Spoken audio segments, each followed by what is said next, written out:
बिस्मिल्लाहिर्रहमानिर्रहीम।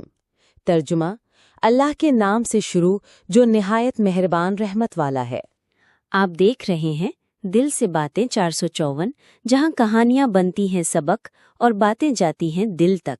अक्लमंद खरगोश और शेर, मुकम्मल सबक आमूज कहानी। एक जंगल में एक ताकतवर शेर रहता था।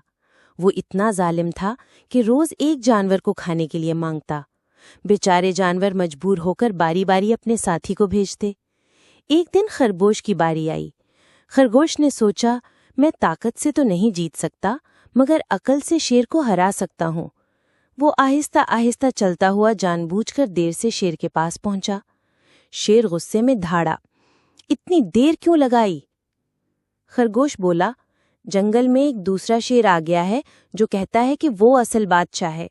उसने मुझे रोका और कहा, तुम्हारे पास जाने से पहले मेरा मुकाबला करके दिखाओ। ये सुनकर शेर का गुरूर टूट गया और वो धाड़ा, मुझे अभी ले चलो, मैं देखता हूं वो दूसरा शेर कहाँ है। खरगोश उसे एक पुराने गहरे कुएं तक ले गया। शेर ने कुएं में झांका, अंदर अपने अक्स को देखा और समझा कि वाकई कोई दूसरा शेर है। वो धाड़ा और कूद गया। यूं वो खुद ही कुएं में गिरकर मर गया।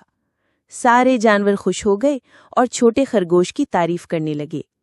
सबक, अकल ताकत से बड़ी होती है। अगर कहानी दिल को लगी हो तो दिल से शेयर कीजिए, और हाँ, सब्सक्राइब करना मत भूलिए। मिलते हैं अगली बात में, सिर्फ दिल से बातें 454 पर।